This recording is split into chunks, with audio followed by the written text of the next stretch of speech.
the last time you tried no contact, or are you still in no contact? I want to ask y'all right away because no contact seems to be something that never comes to an end. And I say this because even when no contact has been broken, it could have been from her end, it could have been from your end. Obviously, no contact is not supposed to be broken. But once it does happen, sometimes it's like you guys go back to it. You guys get into ignoring each other. Things aren't resolved. So remember, with no contact, it's either going to come down to just never be caring about them, right? Look at them differently in the meantime, while you're, of course, firstly putting yourself first and working on yourself, right? But I'm saying this to say that when you're doing no contact, treat it as no contact needs to be done.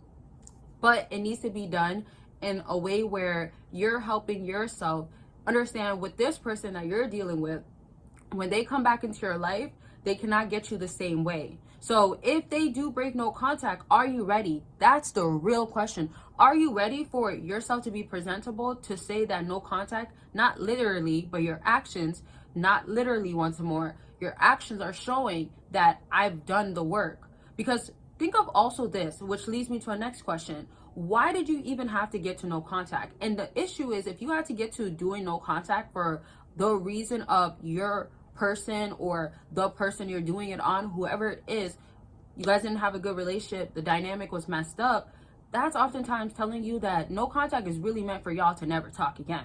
Never ever break communication again. Not that you want to do no contact for them to come back, but no contact is also meant for you to heal, find yourself, go through the journey and finish it. Then there's the other aspect of, if you guys do rekindle or they're back in your life, what are you doing differently? Right? If you also became needy, obsessive, or needing more attention, or wanting to make it work a specific certain way type of thing, and you're noticing that that hasn't gotten better, or you're noticing when you do these things, specific stuff that you should be knowing, right, that since you haven't worked on it or it's reappearing, they lose interest every single time. So you have to do things differently regardless.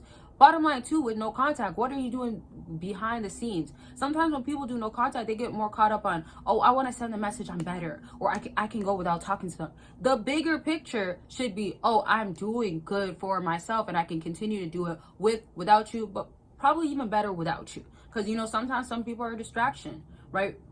But my point now is when you're doing no contact, you can't be focused on the wrong things. And this is exactly why I created a no contact guide and journal that helps you be focused on exactly what you need to be. And a lot of it revolves around your moods. How are you feeling? What are you going to do today that's going to make you better than yesterday? Right? With this guide and journal, it is structured like a journal. But one thing I really love about it is that it's structured like how I would do any consultation with somebody that's doing no contact and somebody that's doing ongoing updated consultations, where they got into this extent, they started here though, and they are making progress, right? And they're scaling. And that's in different areas in their life. I say this because no contact is meant for you to be better at the end. It's not meant for you to specifically be like, oh, I'm gonna just do no contact, get my person back, get my ex. And sometimes no contact applies to like just somebody toxic in your life or somebody that you need to do no contact with. It doesn't necessarily have to be an ex.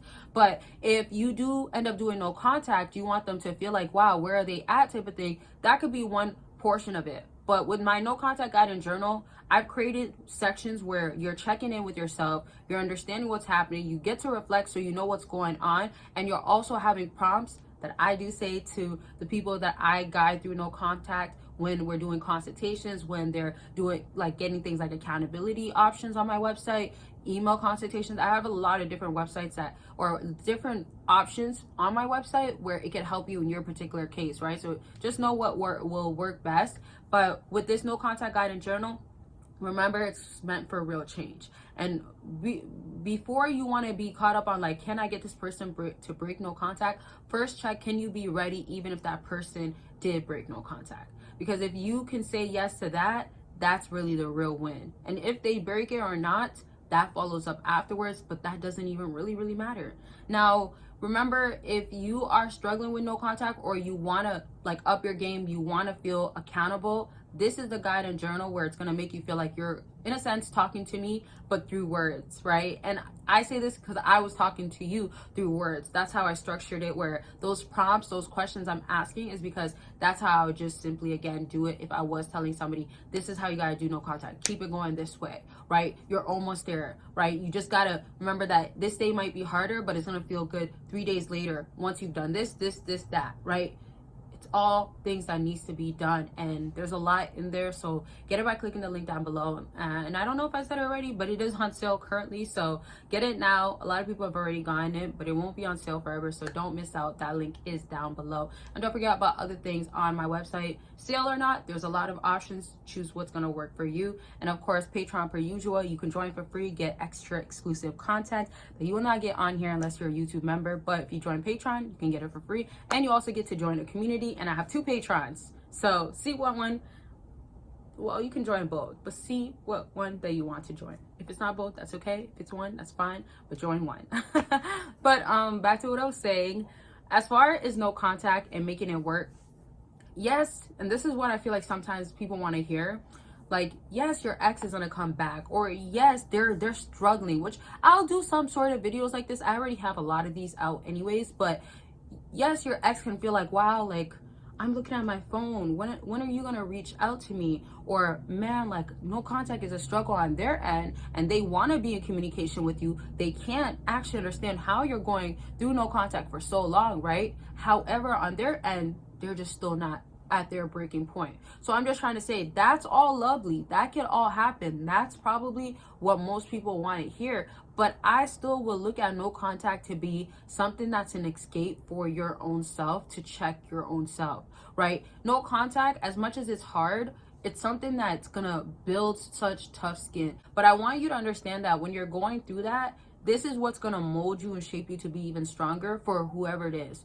Whether it's the person that you actually want, or the person you're doing no contact with to be back in your life, or the next person that could be, you need to be prepared regardless. And sometimes when it comes to no contact, there's no better way than that way to end up being prepared.